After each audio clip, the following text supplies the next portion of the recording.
I told you we don't serve beggars here. The plate hit the floor with a crash, scattering steaming food across the tiles. Clara didn't flinch. She stepped in front of the trembling old man, shielding him with her body as if her apron could block the shame.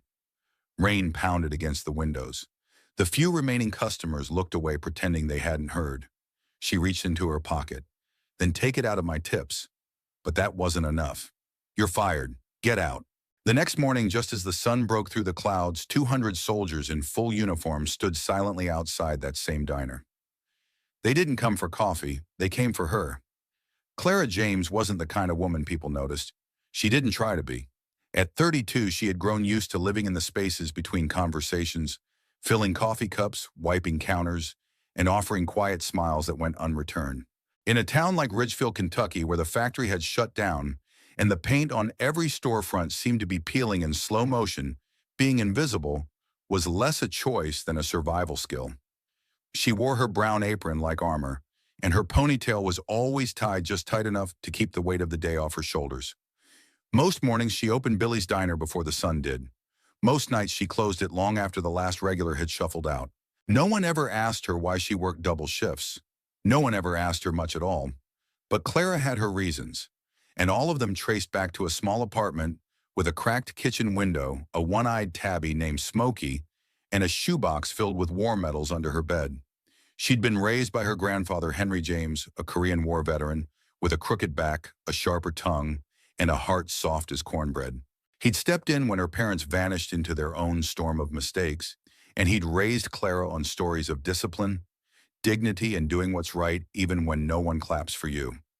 Especially then. Clara, he used to say, puffing on his old pipe on her, isn't something loud. It's quiet, like sweeping the porch before the guests come, even if they never show. When he passed 3 years ago, the world lost one of its better listeners. Clara hadn't cried much at the funeral, not because she didn't hurt, but because she knew he would have wanted her to hold strong. Stand tall, he used to whisper, even when you feel small. Since then, she'd taken that strength and buried it deep. She worked the early shift, and the late shift took care of Smokey and paid rent on time. Or at least she had, until last month when her roommate lost her job, skipped out without warning, and left Clara with an overdue utility bill, half a lease, and a landlord with no patience. By the time she dragged her suitcase and a box of essentials to a rented room above an auto garage, Smokey meowed, once rubbed his scarred face against her calf and curled up in a drawer lined with a kitchen towel. Clara stared at the ceiling that night, one hand resting on the cat's side, and promised herself she'd make it through again. The new place was barely a step above a storage unit. One outlet sparked if she looked at it wrong. The bathroom faucet screamed like a banshee, and her savings exactly $64.38 and falling. But she still got up at 5 a.m. and walked to the diner in the rain. She still smiled at customers who left change as tips. And she still brought Smokey a spoon of tuna from the break room stash whenever she could sneak it. People in town liked to say that Clara James was a quiet girl, but what they really meant was she didn't ask for anything. She didn't complain when someone spilled coffee on her shoes, didn't flinch when the cook barked orders through a cloud of grease, didn't argue when her paycheck came light and the manager told her to be grateful to have work at all. But what they didn't see was that Clara noticed everything. She noticed which regulars looked lonelier after they finished their meal. She noticed when the new dishwasher had bruises he couldn't explain. And she especially noticed the ones who came in out of the rain asking only for water and never quite met her eyes. Her life was a patchwork of small kindnesses and invisible burdens, and she wore them all without complaint. Sometimes late at night she'd hold her grandfather's dog tags in one hand and Smokey in the other, and she'd whisper, "We're okay. We're still okay." But the truth was, she was tired. Not just bone tired, but soul tired from all the pretending, all the swallowing of injustice, all the watching of the world while standing on the sidelines. She never asked for a miracle. She just hoped the roof wouldn't leak again. And yet on that one rainy evening, a Tuesday quiet as any other, when the door to the diner creaked open and a soaked, trembling man in an old military coat limped through, Clara didn't see a stranger. She saw her grandfather. And in that moment, something shifted, not in the world, but inside her. The rain was coming down sideways by the time the door creaked open. Wind swept a burst of cold air through the diner, and every customer's head instinctively turned if only for a moment. A man stood in the doorway, soaked to the bone. His coat, once military green, now hung in tatters weighed down with water. A faded U.S. Army insignia barely clung to the sleeve. His beard was gray, patchy, unkempt. His left leg dragged slightly behind him, bandaged in layers of gauze that had seen better days. His hands, shaking as he removed a sopping knit cap, were covered in calluses, knuckles scarred and swollen. He held a small paper bag close to his chest, like it was made of glass. Clara was behind the counter wiping a stubborn ketchup stain. She didn't flinch. She saw the way he paused, uncertain, scanning the room, not for a table, but for permission to exist. Most of the other diners turned away, suddenly engrossed in their coffee or their phones. The waitress on shift before Clara had once said, "People like that don't want help, they want attention." Clara had never believed that. People like that, she thought, were usually just trying to be invisible. He shuffled to a booth in the far corner, quietly, respectfully. He didn't sit, just stood beside it, one hand resting on the backrest, as if needing its support. Clara walked over, towel still in hand, her apron already damp from her earlier shift. "Evening," she said gently. "Can I get you something warm?" The man didn't look at her at first. His eyes were locked on the floor, as though afraid his presence alone might get him thrown out. When he finally lifted his head, Clara caught the unmistakable glint of pain and pride fighting for space in the same tired gaze. "Just a cup of hot water, ma'am," he said softly. "And maybe, if you've got a crust of bread that's headed for the trash." His voice cracked, not from weakness, but from the weight of asking. Clara's breath caught in her chest. She had heard almost those exact words before from her grandfather, recounting the time a stranger fed him on a rainy night in Busan, 1952. She nodded once. "I'll see what I can do." Back in the kitchen, a returned order sat under the heat lamp, chicken and dumplings untouched. She took it carefully, plated it with extra buttered bread, and poured a fresh cup of black coffee. She slid it onto a tray with a small cloth napkin and walked back like it was the most normal thing in the world. "This was sent back just now," she said, placing it in front of him. "Still hot." He looked up, startled. "I can't pay." She cut him off with a smile. "It's already paid for, and the coffee's on me." The man stared at the tray as if unsure whether to cry or run. Then slowly he reached out and wrapped his fingers around the mug. "You remind me of my wife," he murmured. "She used to do things like this. Said everyone deserved warmth, especially those who've lived through too much cold." Clara blinked hard, trying to keep her own tears at bay. From across the room, the diner's owner spotted them. His eyes narrowed, his mouth already forming the words that would echo louder than any storm outside. But in that moment, Clara wasn't thinking about rules or repercussions. She was thinking about the man in front of her, someone who had clearly fought for a country that now passed him by without a second glance. As he ate slowly and gratefully, he held his fork like it weighed 1,000 pounds. He chewed each bite like it was the first solid food in days. Clara noticed how he sat straight despite the pain in his leg. He didn't complain, didn't beg, didn't blame. When he finished, he looked up with watery eyes and whispered, "You just saved a soul tonight, miss. Might have been broken, but not forgotten." He reached into the inner pocket of his coat and pulled out a rusted military dog tag, the chain frayed and dull. Pressing it into her palm, he said, "Name's Eli Turner. If I don't make it through this winter, I want someone to know I existed." And just like that, he stood and disappeared into the storm, his silhouette swallowed by the gray. Clara stood frozen, the tag warm in her hand despite the cold. She didn't know what tomorrow would bring. Rent was still due. Smokey still needed food. The world still spun in its usual indifference. But something in her had shifted. For the first time in a long time, she felt like she had just done something that mattered, even if no one else noticed. The sound of the front door slamming open broke the moment like glass. Clara barely turned before the voice came sharp, loud, and soaked in disgust. "What the hell do you think you're doing?" It was Wayne Becker, the diner's owner. His thick frame filled the kitchen doorway, his eyes locked on the empty plate in front of Eli Turner's now vacant seat. The steam from the finished meal still lingered in the air, as if trying to defend her. Clara stood tall, the dog tag tucked safely in her apron pocket. "He was a veteran, sir," she said quietly. "He asked for hot water and a crust of bread. I gave him food that was going to be thrown away." Wayne's voice rose louder this time, enough to make the handful of customers turn their heads, then quickly look away again. "This ain't a charity, Clara. I've told you before, if people see us feeding street trash for free, they'll think we're a soup kitchen. A middle-aged couple in the corner went silent, stirring their coffee with exaggerated slowness. No one met her eyes, no one spoke. Clara inhaled deeply. I paid for the coffee. You can take it out of my tips. Wayne slammed his palm against the counter with a sound like a gunshot. I said no, he barked. You just made me look soft in front of customers. You don't get to decide how I run this place. Then came the final blow. You're fired. Right now. Pack your things and get out. His finger pointed to the door like a dagger. The diner grew colder in that moment. Not because of the rain outside, but because of what was missing inside decency support. Anyone willing to say a word in her defense? Clara's hands trembled as she untied her apron. She wasn't surprised, not really. Disappointed, yes. Hurt, absolutely. But surprised, no. What stung worse than the shouting was the silence from everyone else. The woman in the corner leaned toward her husband and whispered, "That's what happens when you bring trouble inside." Someone else cleared their throat, shifted uncomfortably in their seat, and went back to reading the menu as if none of it mattered. No one stood up. No one said she was right. No one even thanked her. She walked out into the pouring rain, her canvas shoes soaked through in seconds, hair flattened against her forehead. Her arms clutched her bag, but her spine stayed straight, just like her grandfather taught her. Outside, she stood under the awning, heart pounding. She didn't cry. She couldn't afford to, not here, not now.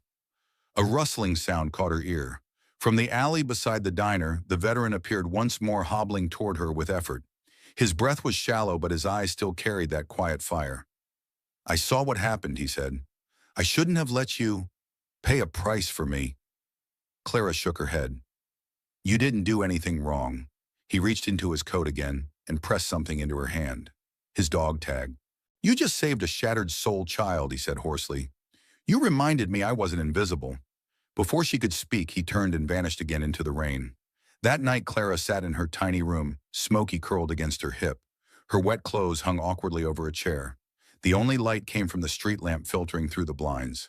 On her cracked phone screen, she refreshed her bank account. $42, 12 hours. Rent was due in 10 days. She had no job, no health insurance, no backup plan. But she had something else. Courage. And strangely, in a world that had just rejected her, that felt like a kind of wealth. She picked up the dog tag, reading the name etched into its worn metal, Turner Eli J. serial number F472. The rest was faded, almost unreadable.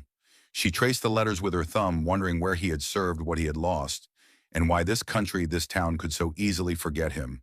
The next morning, her world shifted again. She didn't even know a teenager had been filming until it hit the internet. A shaky, grainy video shot from across the diner showed Clara standing with quiet resolve, the owner's finger jabbing toward the door, his voice loud and ugly. By noon, it had spread like wildfire, but not in the way she expected. The comments were brutal. Rules are rules. She should have asked permission first.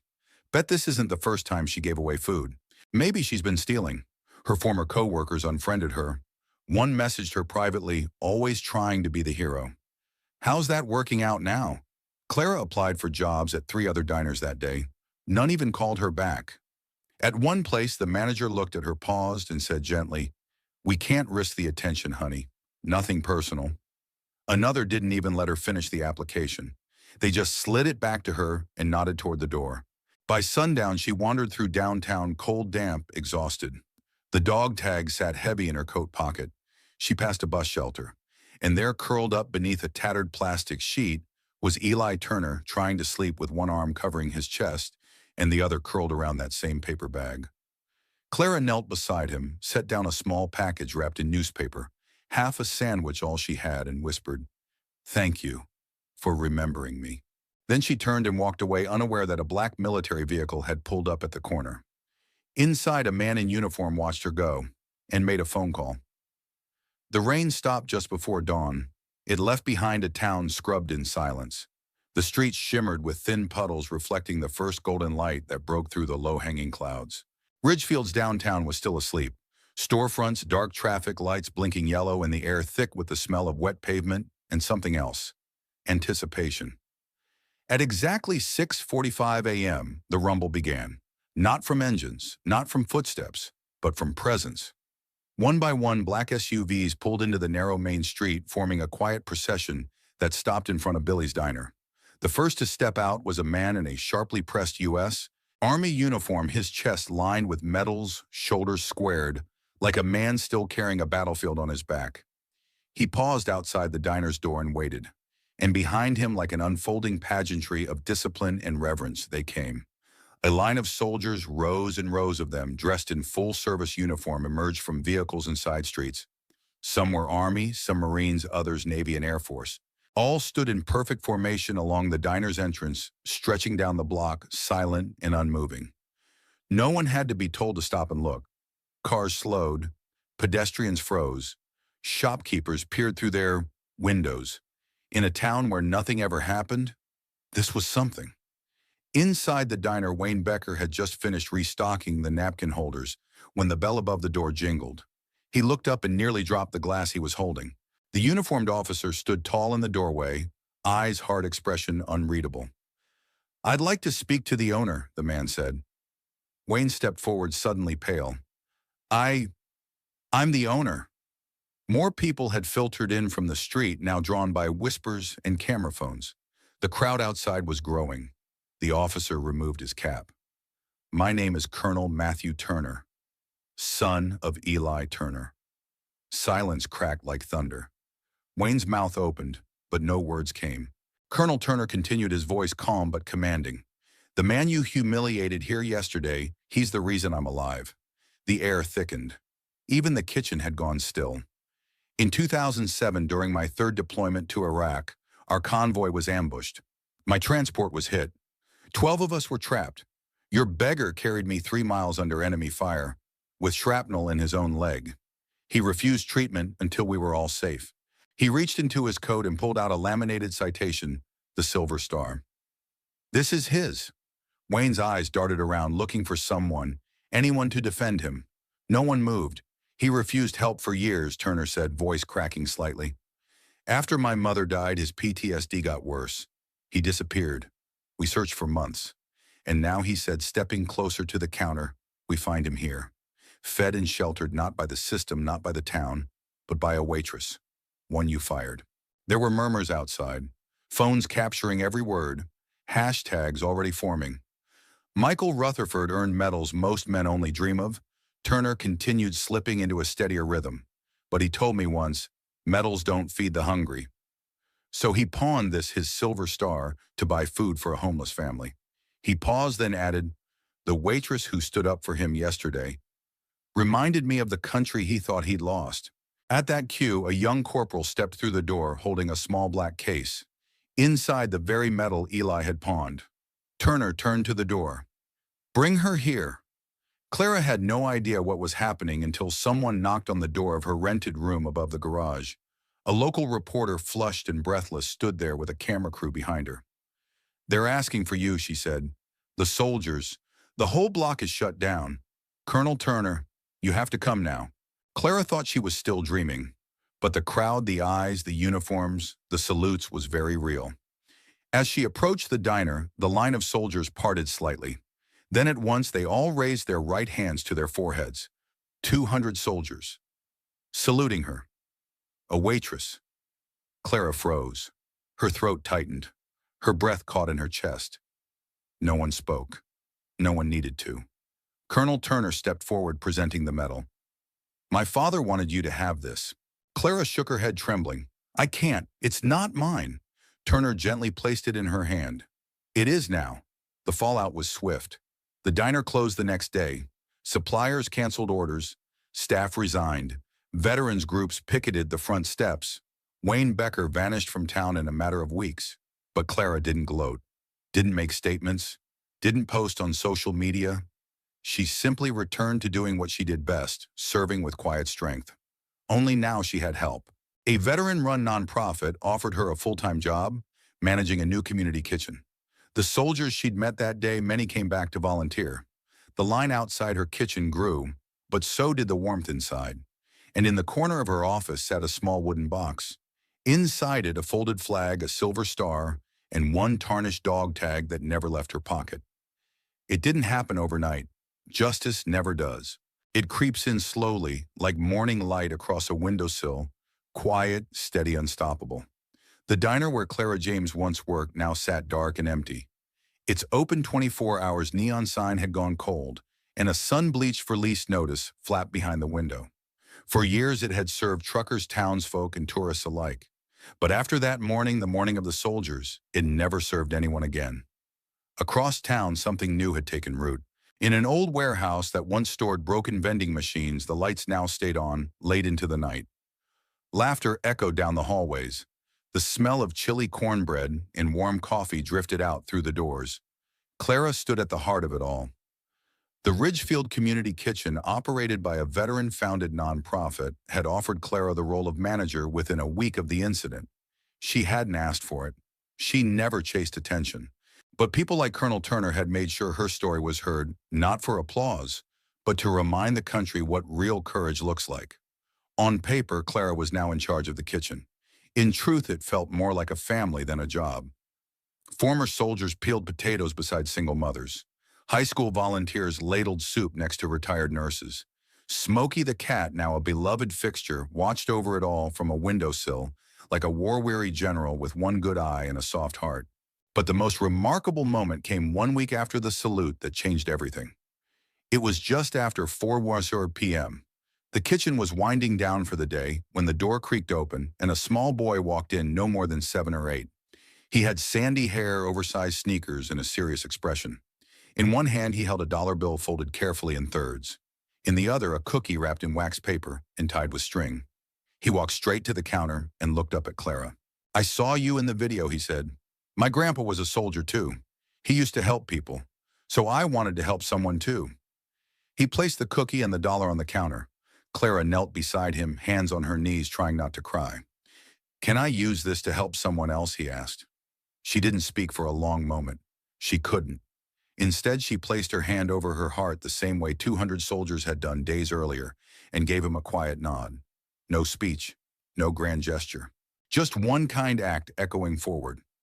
Eli Turner, the veteran who started it all, now had a roof over his head and regular care at a nearby VA housing unit. Word spread that his son visited often. Sometimes younger soldiers came just to sit and listen to his stories. Stories not just about battles overseas, but quiet ones fought right here at home. Clara visited when she could. They didn't say much. They didn't have to. She still carried his dog tag, still kept the silver star in a simple box beside her bed. Some nights she'd run her fingers over its edges and whisper the words her grandfather once told her: "Honor isn't something loud. It's quiet." In time, people would move on. The story would fade from headlines. The video would scroll down the feed of yesterday's outrage. But those who had seen it, who had really seen it, would remember. Not because Clara stood up, but because she did so when it was hardest. Because she gave without expecting anything back. Because in a world that too often forgets its quiet heroes, she reminded everyone what dignity looks like when no one is clapping. In a world moving faster than most of us care to admit, it's easy to miss the quiet moments where real character is revealed. Clara James didn't march. She didn't protest. She didn't post anything. All she did was offer a warm plate of food and a moment of dignity to a man the world had already discarded. And somehow that was enough to shake an entire town. This story isn't just about a waitress or a veteran.